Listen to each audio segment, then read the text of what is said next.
ჟენევა რუსეთ საქართველოს საკითხის განსახილველად ემზადება მოლაპარაკებათა მორიგი რაუნდი ხვალ გაიმართება. ერთ-ერთი მთავარი საკითხი, რომელსაც ქართული მხარე საერთაშორისო თანამეგობრობის წინაშე დააყენებს, აფხაზეთსა და ეგრეთ წოდებულ სამხრეთ ოსეთში საერთაშორისო საპოლიციო ძალების შეყვანაა. თუმცა მანამდე შვეიცარიის ქალაქში აქციას ქართველები მართავენ. მომიტინგეები უკვე 2 საათია რუსულ აგრესიას ქართული დროშები და შეძახილებით გაეროს შენობასთან აპროტესტებენ. მათი მთავარი მოთხოვნა რუსეთის მიერ აღებული ვალდებულებების შესრულება და საქართველოს ტერიტორიიდან საოკუპაციო ჯარების გაყვანა. აქციის მონაწილეებმა სპეციალური პეტიციაც შეიმუშავეს, რომელსაც სხვადასხვა ორგანიზაციას გადაუგზავნიან. აქციის დეტალებზე ჟენევიდან თამარ ბაღაშვილი საუბრობს. უკვე დაახლოებით 2 საათია, რაც ქართული სათვისტომოს წარმომადგენლები შვეიცარიაში შეკრებილები არიან გაეროს შენობასთან. თქვენ როგორც ხედავ, ისინი ამ წუთებშიც დგანან საქართველოს დროშებით, სპეციალური ლოზუნგებით გაეროს შენობის წინ. აქციის მთავარი ლოზუნგი და მთავარი მოთხოვნა არის რუსეთის აგრესიის საბოლოოდ შეწყვეტა საქართველოს წინააღმდეგ.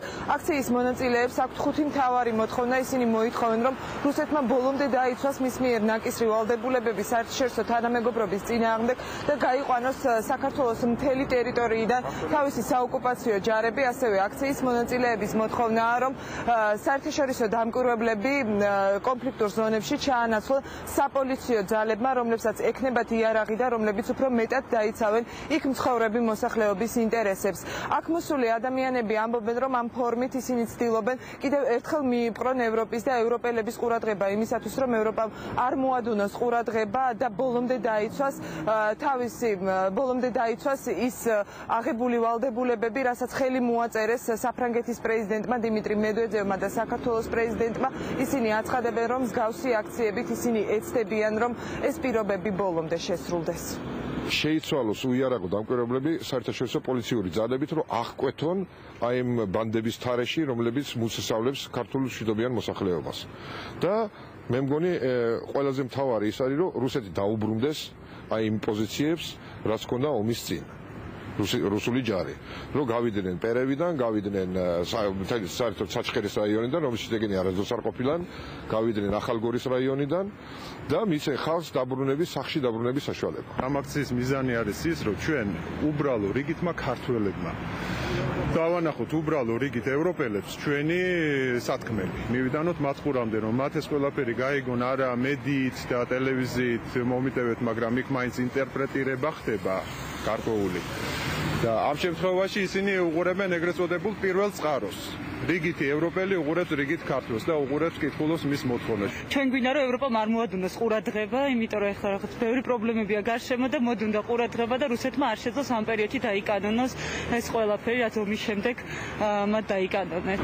სულ ცოტა ხნის წინ აქციის მონაწილეებთან მოვიდა ქართული დელეგაციის ხელმძღვანელი ჟენევის მოლაპარაკებებზე საგარეო საქმეთა მინისტრის მოადგილე გიგა ბოკერია. გიგა ბოკერია ამბობს, რომ მსგავსი აქციები ემსახურება სწორედ იმას, რომ ევროპამ არ მოადუნოს ყურადღება საქართველოს სამართლით.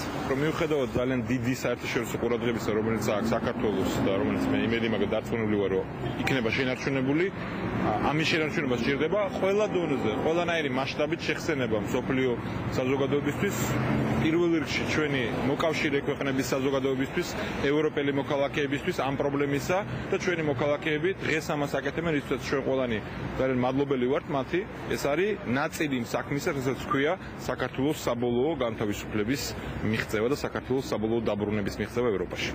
მე ახლა ხელთ მაქვს სპეციალური პეტიცია, რომელიც დღევანდელი აქციის მონაწილეებმა სპეციალურად დღევანდელი დღისთვის მოამზადეს. აქ საუბარია იმ მოვლენებზე, რაც მოხდა საქართველოსა და რუსეთს შორის რუსული სამხედრო ინტერვენციის დეტალებზე საქართველოს წინააღმდეგ. ამ პეტიციას აქციის მონაწილეები ქართული სათვისტომოს წარმომადგენლები შვეიცარიაში გადასცემენ როგორც გაეროს, ასევე ადგილობრივ ჟურნალისტებს იმისთვის, რომ მათი ყველა მოთხოვნა, რომელიც დღეს ამ აქციაზე გავრცელდა, ასევე დაიბეჭდოს ადგილობრივი მედიის საშუალებებში.